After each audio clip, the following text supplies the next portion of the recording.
E aí, pessoal, tudo bem? Então a votação foi bem acirrada, mas teve uma virada no final e Ciências da Natureza acabou passando revisão ativa. E tudo bem, eu já falei bastante de revisão ativa, mas ainda vou fazer algo prático para vocês verem. Mas por hora eu vou falar de Ciências da Natureza. Então esse vídeo vai ser basicamente eu contando a forma de pensar para você ter um resultado muito bom em Ciências da Natureza. Se você ainda não conhece minhas notas, dá uma olhada no vídeo. Se você é novo aqui no canal, se inscreve e ativa a notificação que ainda vou falar mais coisas sobre isso. E bora pro vídeo de hoje.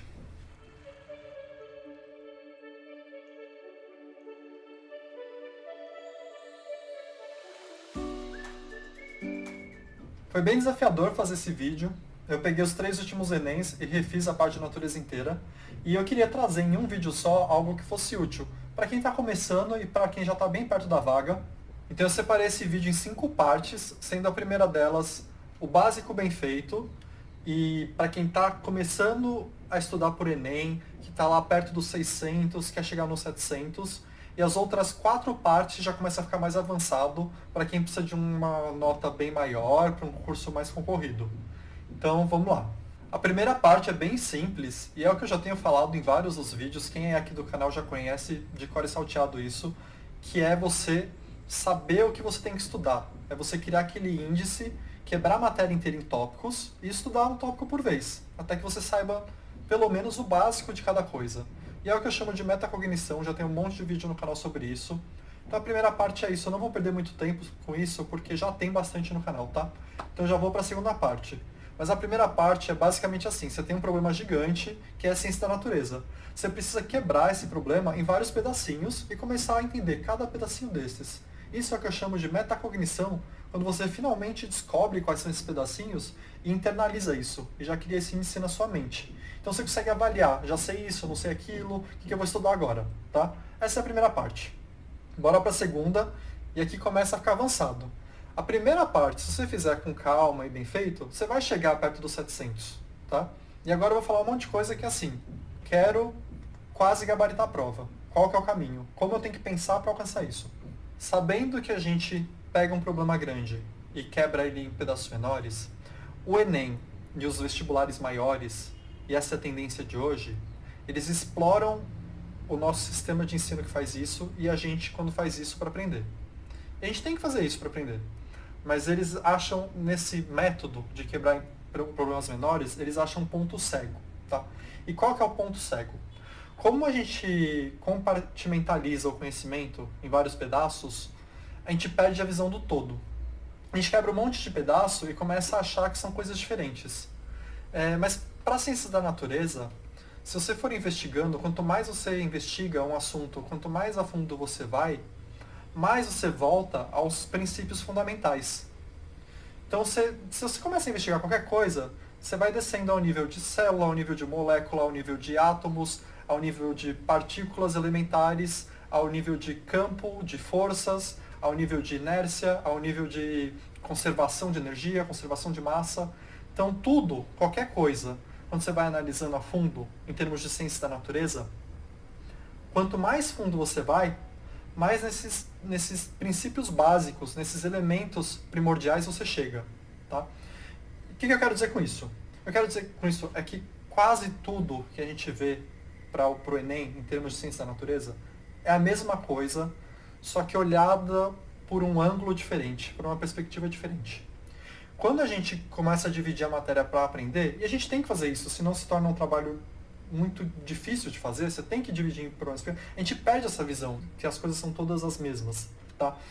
E os vestibulares exploram isso. E como é que eles exploram isso? Hoje é difícil você achar uma questão que trata de um tópico específico. Na mesma questão, ele joga vários tópicos diferentes, às vezes até de matérias diferentes. Então você vai ter uma questão, e eu vou até dar exemplos para vocês. Você pega qualquer prova dos últimos anos e tem um monte de questão assim. Você pega uma questão que ela está misturando química com física. Ela está misturando biologia com química. E às vezes até os três, tá? Então, essa é a primeira coisa que você tem que pensar, e eu vou te dar umas dicas de como pensar assim, para conseguir uma nota absurda. Se eu falei que para você ir fazer o básico bem feito, você precisa quebrar todos esses tópicos e começar a aprender um por vez, agora você tem que meio que, como se fosse um quebra-cabeça, juntar esses tópicos e ver como é uma coisa só. Criar um panorama geral, tá? Então aqui eu vou mostrar umas questões só para você ver como isso é apresentado. E depois eu vou te falar o que fazer para pensar dessa forma e conseguir aprender dessa forma. Ó, olha a coisa doida. Olha como você começa a pensar de um jeito diferente, olhar de um jeito diferente.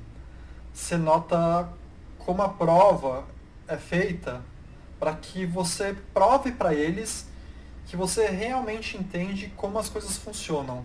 A base das coisas. E a base das coisas é meio que a mesma. Então eu peguei a prova do ano passado, peguei esses dias, tá? Peguei nos últimos 3 dias. E fiquei procurando ângulos diferentes para ver a prova. E um deles que eu achei é a estrutura atômica e o funcionamento e o papel do elétron, ou como se organiza o elétron, e o que ele pode fazer, o que surge a partir de elétrons, tá?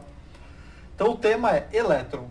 Só por volta do tema elétron, seja em física, química e biologia, você acha várias questões que não te falam que o que eles estão cobrando de você é um entendimento aprofundado sobre elétrons, mas sem te contar, é isso que eles estão cobrando.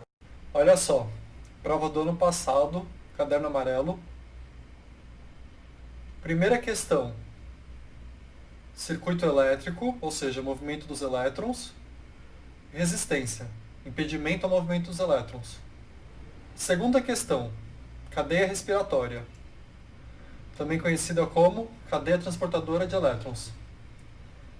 Terceira questão, modelo atômico, a relação entre os prótons, os nêutrons e os elétrons, e como que os elétrons se movimentam ao redor dos prótons e nêutrons. Quarta questão, potencial de redução, que é basicamente o potencial que um material, um composto tem de atrair o CD elétron. Quinta questão, como que um campo magnético gera uma corrente de elétrons. Aí a sexta questão já muda, aí eu vou falar numa outra parte do vídeo, já muda um pouco, mas se você descer a prova, você ainda vai achar pelo menos umas 4 questões assim que vão falar de elétron disfarçadamente, tá?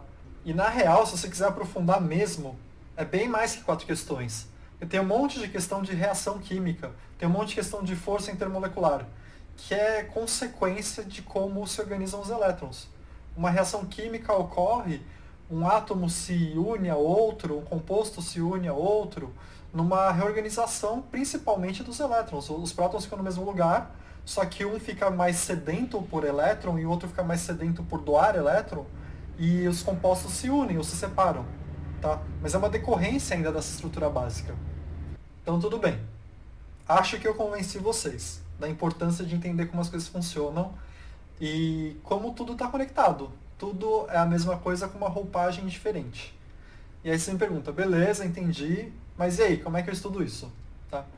Então eu vou te dar 2 exemplos.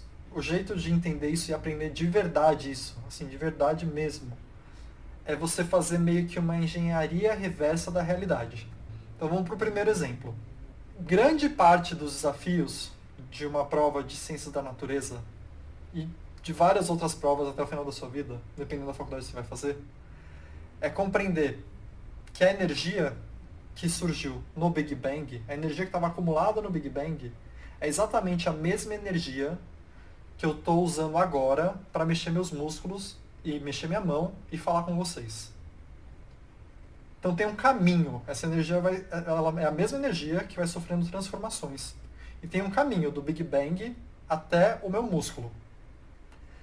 Se você conseguir traçar esse caminho, por conta própria, se você pegar uma folha e começar a imaginar o que foi acontecendo ao longo do trajeto. E eu vou até falar mais ou menos aqui para facilitar a sua vida. Mas se você internalizar isso, todas as questões vinculadas à energia já vai ser muito mais fácil de resolver. Porque não importa a matéria que cai, você já vai sacar que elas são todas idênticas às questões de energia. Então, olha só, coisa doida. Teve o Big Bang. Logo depois do Big Bang surgiu alguns átomos de hidrogênio, que foram os primeiros, né, pela tabela periódica mesmo. E eles, em algum momento, por gravidade, se aglomeraram e formaram as estrelas.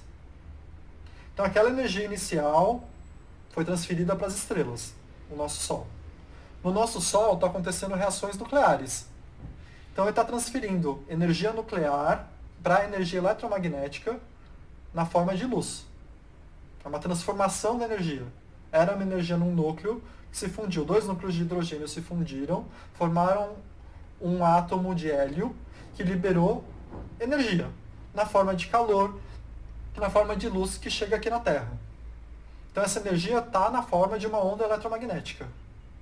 Essa energia na forma de uma onda eletromagnética chega numa folha de uma planta, que com a fotossíntese transforma energia eletromagnética em energia química, na forma de uma molécula. A gente come essa molécula, que em algum momento vai se transformar em ATP. O ATP ainda é energia química, mas quando eu mexo meu músculo, eu já tenho energia mecânica. Se eu pego uma bolinha e levanto ela, eu estou gerando energia potencial. Se eu solto ela, a bolinha vira energia cinética. Quando ela bate no chão, ela faz um barulhinho. Energia sonora. Ela não volta para a mesma altura que ela estava porque ela perdeu um monte de energia. Ela deformou, ela produziu calor, ela produziu som.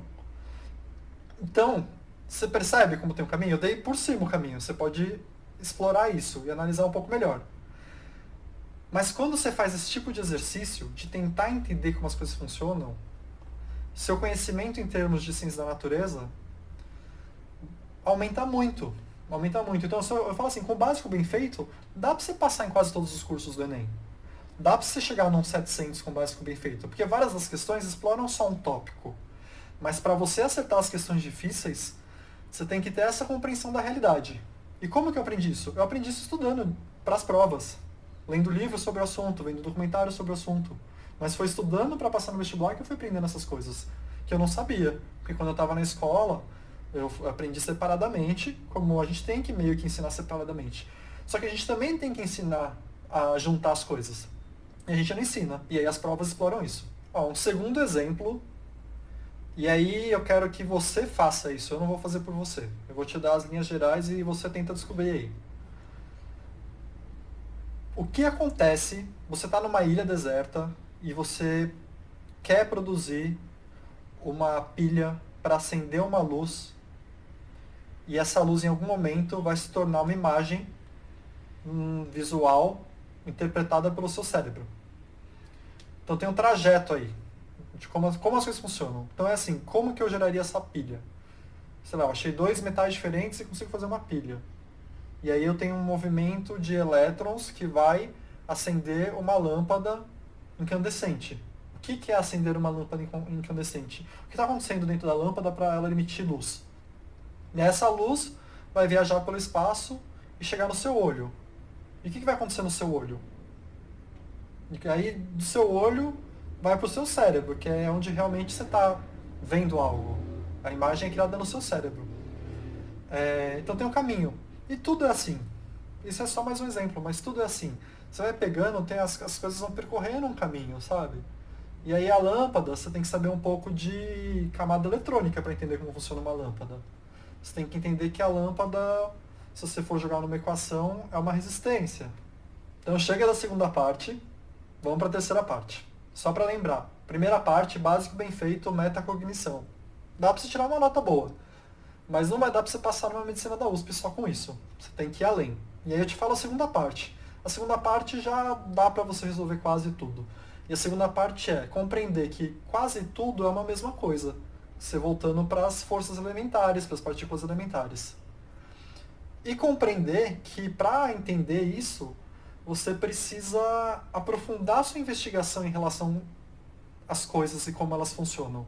É tentar entender realmente aquilo que cai, o que aconteceu em termos físico-químicos. Vamos para a terceira parte. A terceira parte é o Enem, tem um pouco a ver com a segunda, mas é diferente. É o Enem jogando na sua cara como você não sabe absolutamente nada do que acontece no seu dia a dia.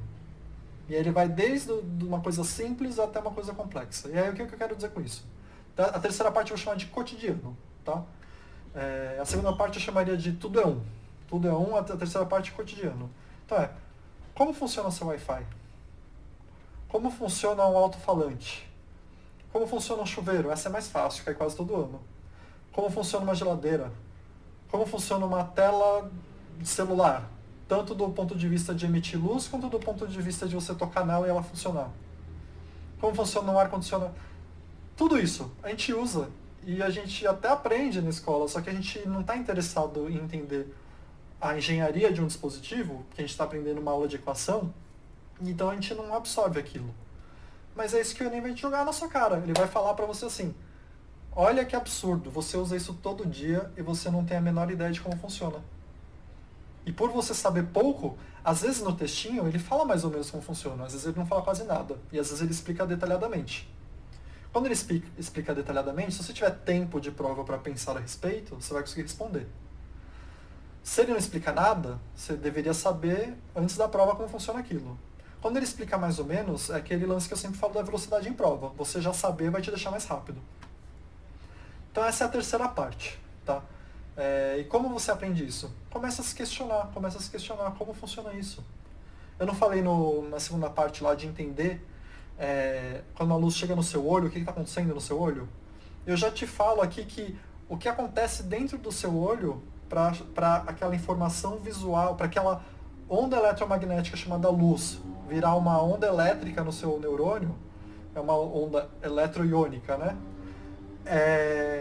É similar ao que uma antena de celular faz, que é captar uma onda eletromagnética e gerar dados na forma de eletricidade no seu celular. Então você entende, sabe, é tudo uma mesma coisa. A terceira dica tem a ver com a segunda, muito. Só que é de um ponto de vista mais engenharia de dispositivos do dia a dia. Se você está gostando do conteúdo, não deixa de se inscrever. Se você já está inscrito, não deixa de ativar a notificação, porque pro YouTube, você só está inscrito não quer dizer que você vai receber meu vídeo. Você precisa notificar, tá? Então vamos para a quarta parte do vídeo, que vai te ajudar também a aumentar a nota. O Enem tem um viés social. Tá? Então tem questão que não vai para esse lado que eu estou te falando, de entender como funciona a parte fundamental do seu dia a dia, da matéria, enfim. Ela vai para um viés social. E aí, então, por exemplo, você vai achar muita questão em biologia de ecologia. Ecologia é o tema que mais cai no Enem. Cai muita ecologia na parte de biologia. E aí, em ecologia, vai cair um monte de coisa diferente. Com esse viés social, esse viés relação entre espécies, e principalmente homem, né? Então, eu vou agrupar aqui várias outras matérias que você não aprende em ecologia, mas eu vou colocar em ecologia, porque acho que tem a ver com essa relação homem com animais com animais, tá? E com o meio ambiente. Então, por exemplo, você vai ter muita coisa sobre tratamento de lixo, tratamento de esgoto, tratamento de água, reciclagem. Você vai ter um monte de questão sobre relação interespecífica, e aí pode ser do homem, pode ser animal com animal, pode ser predatismo, parasitismo, inquilinismo. Tem que saber, porque cai bastante. Eu falei de parasitismo, você precisa entender os parasitas principais, as doenças principais. Porque é a relação de homem com outra espécie. É uma relação de parasitismo, mas que gera no homem uma doença. Por isso tem um viés social, porque atinge o nosso sistema de saúde. Se você quer ser médico, por exemplo, isso é importantíssimo. Que mais que eu colocaria aqui? E colocaria nesse mesmo tópico até os ciclos da matéria. Você conhece o ciclo da água completo? Você precisa saber o ciclo da água completo. Você conhece o ciclo do nitrogênio? E aí não é só saber o ciclo do nitrogênio na atmosfera. É na atmosfera, no corpo humano e nas plantas. Você conhece o ciclo do carbono? Esse é imenso, porque está muito vinculado à poluição, que é um tema muito cobrado no Enem também. Então a quarta parte, que é o que eu falo assim, você tem que estudar, você tem que ficar antenado, e às vezes até ler jornal para ficar por dentro, essa parte de ecologia, essa parte de poluição, essa parte de interação entre os organismos. Então acho que é isso para a quarta parte. É simples, mas você tem que ir atrás, né? E aí nesse tópico, vale a pena, primeiro você tem que se manter atualizado, você tem que tentar entender a fundo como funciona, usando os tópicos anteriores que eu já falei, mas o básico bem feito já ajuda muito. Se você fizer uma metacognição muito bem feita desses tópicos de ecologia, e aí você pode procurar tanto em material de cursinho, mas pega as provas anteriores e dá uma olhada. Cai muita questão dessas coisas que eu falei. E a última parte, que aí seria a última coisa mesmo, assim, a cereja do bolo, e nem é essencial, mas pode cair. É atualidades. E atualidades a gente estuda para geografia. Mas pode cair em tudo atualidades. E aí o que eu quero dizer com atualidades? Eu quero dizer que as coisas que são mais faladas, as coisas que a gente mais usa nesse ano, na última década, vão virar questões de ciência da natureza também. Então você vai ter um monte de questão de genética também. Se você pegar a parte que você considera de biologia em ciência da natureza, você vai ter muito de energia, que eu já falei, que um alimento está cheio de energia, né? Você vai ter bastante de ecologia, que acho que é o tópico em quantidade que mais tem, se você considerar todas aquelas coisas que eu falei como ecologia. E você vai ter muita genética, porque genética é um tópico do momento. Porque a gente chegou num ponto de que a gente já consegue alterar os genes de uma pessoa. E você precisa saber mais ou menos o que é isso. Então você precisa ler a atualidade, você precisa ir atrás, porque vai cair cada vez mais esse tipo de coisa. E também, por exemplo, como a gente está na era da internet, o Wi-Fi se tornou muito importante, celular se tornou muito importante. E é muito fácil gerar a questão de qualquer matéria com essas coisas. Desde lixo que essas coisas geram, que não é possível reciclar, como ela funciona mesmo, como é transmitida a informação. Então essa é a última parte. Então eu espero que você tenha gostado. Me esforcei bastante para fazer esse vídeo, eu tive que voltar a estudar um pouco, que eu já não lembrava um monte de coisa. Mas é aquilo, eu queria ajudar todo mundo que está inscrito. E eu sei que no canal tem gente que está desde o primeiro colegial, falando, vou começar a estudar agora, como tem gente que já fez alguns anos de cursinho e quer passar no curso mais difícil que tem por vestibular. E eu queria tentar fazer algo em ciências da natureza que ajudasse todos. E eu acho que as coisas que eu falei de tentar entender como funciona, ajuda todo mundo. Isso é o mais importante. Se eu tivesse essa mentalidade quando eu estava no ensino fundamental, eu seria outra pessoa hoje, porque você aprende de um jeito diferente. Você aprende muito mais mesmo. Eu até, só contar uma historinha boba antes de acabar aqui, eu vi um documentário uma vez que contava a história de vida de um físico famoso, chama Feynman, Richard Feynman, que ele trabalhou na bomba atômica, Projeto Manhattan, se eu não me engano. E ele estava contando como o pai dele ensinava as coisas para ele. E ele se tornou um dos maiores físicos, né? Mas aí ele falou que o pai dele ensinava de um jeito que tudo o pai dele falava assim, o que importa não é o nome dessa coisa. O que importa não é o nome inércia, o que importa não é o nome daquela espécie. O que importa é como funciona. Todos os outros pais estão preocupados em falar para o filho, decora o nome desse dinossauro. E eu estou preocupado em falar para você, qual que é o impacto de um ser tão grande? Como que o mundo precisa ser para um ser tão grande? E por que ele foi extinto? E o que é inércia? E tentar entender as coisas. Então isso abriu minha mente. Eu acho que a gente fala muito, os outros canais falam muito de conteúdo, né? E para mim a forma de pensar é muito mais poderosa que o conteúdo, porque a forma de pensar vai fazer com que o conteúdo entre muito fácil em você compreenda muito mais. Então é isso por hoje. Não deixa de se inscrever para continuar tendo esse tipo de conteúdo e obrigado.